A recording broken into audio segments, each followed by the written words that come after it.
Love marriage होगी या arrange marriage, इस बात को इस वीडियो में आप स्पष्ट रूप से समझ जाएंगे। सबसे पहले बात करते हैं हम लव मैरिज के विषय में। लव मैरिज के लिए हाथ में कौन से योग होते हैं?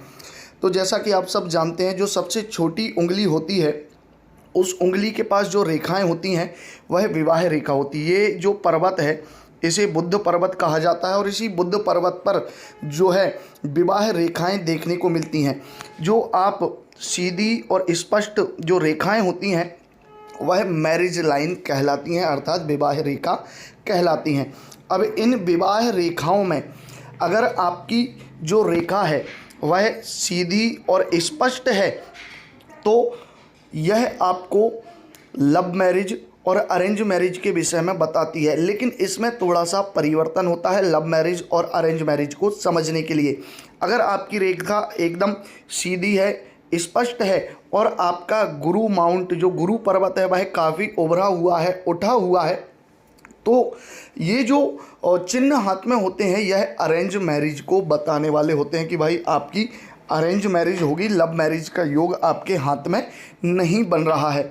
उसी के साथ साथ अगर आपका जो शुक्र पर्वत है, जो अंगूठे के नीचे ये जो माउंट होता है इसे शुक्र पर्वत कहा जाता है।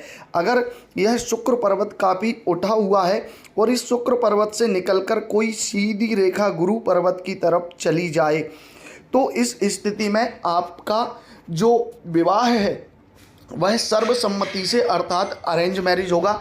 लेकिन आपका जो पार्टनर होगा वो आपको काफ़ी प्रेम करने वाला होगा। आप दोनों की मैरिड लाइफ बहुत अच्छी होगी, एक दूसरे के प्रति आपका प्रेम अच्छा होगा, एक दूसरे के प्रति आप लॉयल होंगे। तो ये जो रेखाएं हैं, ये जो योग हैं वो अरेंज मैरिज के बहुत अच्छे योग दिखाती हैं। उसी के साथ साथ अगर आपकी जो रेखा है, जो विवाह रेखा, ये जो रेखा है, अगर यह विवाह रेखा आपके हाथ में, मान लीजिए ये जो हृदय रेखा है, इस रेखा को हृदय रेखा कहा जाता है। अगर आपकी विवाह की रेखा हृदय रेखा की तरफ झुकती हुई आए तो समझ लीजिए कि ये जो रेखा है यह आपकी लव मैरिज को बताने वाली होती है। ऐसे जो जातक होते हैं वह अपनी इच्छा से, अपने प्यार के साथ अपनी लव रिलेशन को मैरिड लाइफ की तरफ ले जाने वाले होते हैं। उसी के साथ साथ अगर आपके शुक्र पर्वत पर इस तरह से स्टार का कोई चिन्ह अगर बन रहा है तो ये भी आपके हाथ में लव मैरिज के योग को दिखाने वाला होता है कि भाई इस जातक की लव मैरिज होगी। जिसके हाथ में स्टार का चिन्ह नज़र आ रहा है तो वो लव मैरिज के विषय में बताता है। उसी के साथ साथ कुछ योग और भी लव मैरिज के लिए होते हैं।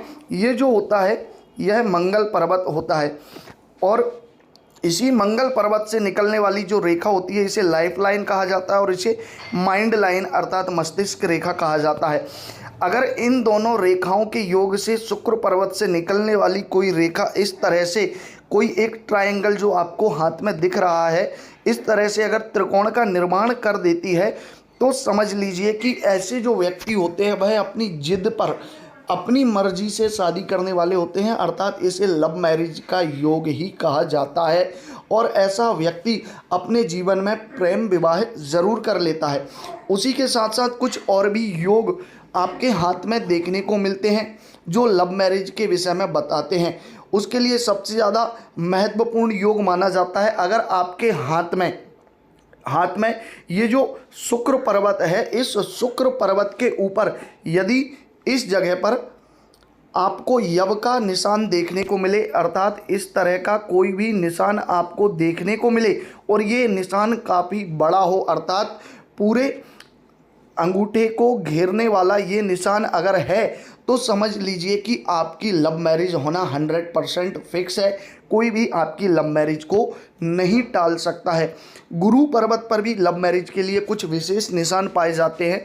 ये जो गुरु माउंट है, अगर इस गुरु पर्वत पर आपको स्टार का चिन्ह दिख जाए, उसी के साथ साथ अगर इस गुरु पर्वत पर आपको ट्रायंगल अगर दिख जाता है तो ये भी आपकी लव मैरिज को बताने वाला होता है कि आपकी लव मैरिज ही होकर रहेगी, आप अरेंज मैरिज नहीं कर पाएंगे।